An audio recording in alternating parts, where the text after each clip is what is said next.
when you came back to the stage in 2010 and you won your pro card, you felt like, okay, there's some unfinished business, but 6 years went by where you were technically competing as a pro, where it was like, Danny Hester, he's so amazing, but like there's just not a category for him. Right. What do we do with this amazing physique? You were marketable, people loved you, amazing physique. What are we gonna do with this guy? 2016 comes along. Yeah. What happens? Classic Physique. Yeah. Tell me about that. I wanna know who was in your ear about that and what drove you to go, this is mine? I was a little skeptical at first because they had the men's physique. You're like, too many categories. Yeah, I remember, I think they did the men's physique in 2010 or 11. 13 maybe. Men's physique was 2011. Right. Yeah. And I think I was doing a show at the time, and Jim came up to us at the athletes meeting. Right. And he announced it. And I remember I couldn't comprehend it. I'm just thinking, I kind of laughed a little bit, and he looked around to see who laughed because he was like, he was going to do this, so he didn't want any people talking shit.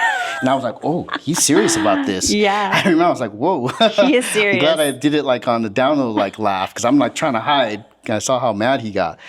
And then they came out with the men's physique, and then it got really popular. And it took me a while to kind of, I'm like, God, they're kind of diluting the bodybuilding. Because you were competing in the 80s when it was a totally different world. There was no divisions. No, yeah. Yeah, no classes. No.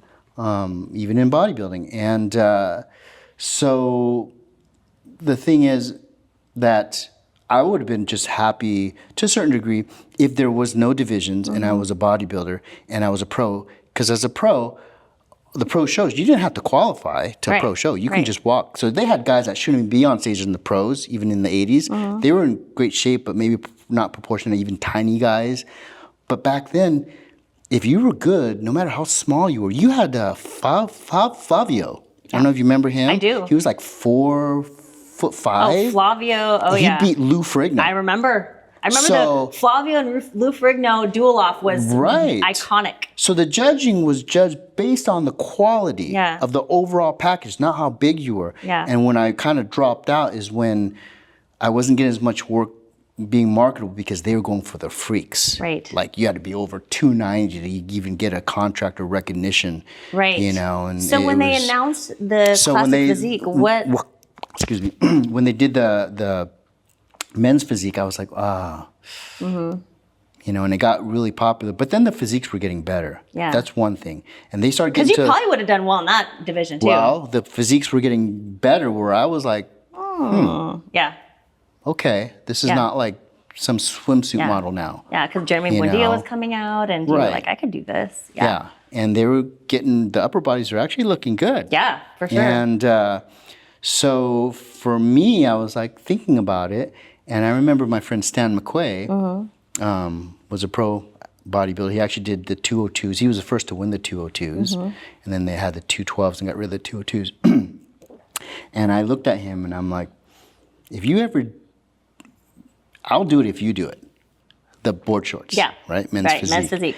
And so he never did it. And then they came out with the classic. And so did you ever do physique? No. I didn't think so. No. I didn't think so. So I held off because I told him if he did it, I would do it. And he didn't, so you didn't do it? Yeah. Okay. And so, because we come from more of the old school. Yeah. Yeah. If I was like current, with the younger guys, I have no problem jumping into it. But I just felt like it was like, blasphemy to a certain degree, right? I get it. Bodybuilding blasphemy.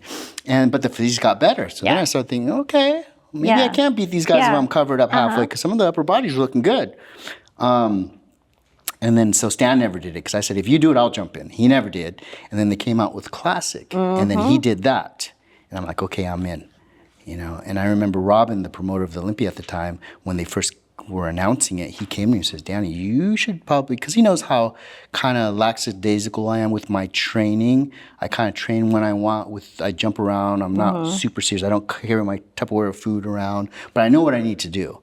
We've talked about this. I've just not been very orthodox like the bodybuilding lifestyle. We have this in common. We've talked about this. Right. Yeah. And so Robin's like, maybe this is a time, this opportunity. I'm really serious about this, Danny. He's like, if you pretend to be a bodybuilder for a little bit. You have a good shot at this. Yeah. You know? And when he told me that, I was like, this is the promoter of Olympia. And he took the time to actually recognize me and tell me to take it seriously. And I was like, okay. That meant a lot to you. It really did. And I respect Robin. He was Flex's manager. He's done a lot in the industry. He was the promoter of the Olympia at the time. It hit and he you, came up and to you me. were like, yeah, I really appreciate that he actually thought so much of me. You know, I could possibly do that. And he also made a comment about, I have the history in the sport of that. Yes. So if they were to choose someone, it's not going to be some new kid. You know, it's going to be someone with history in it as classic.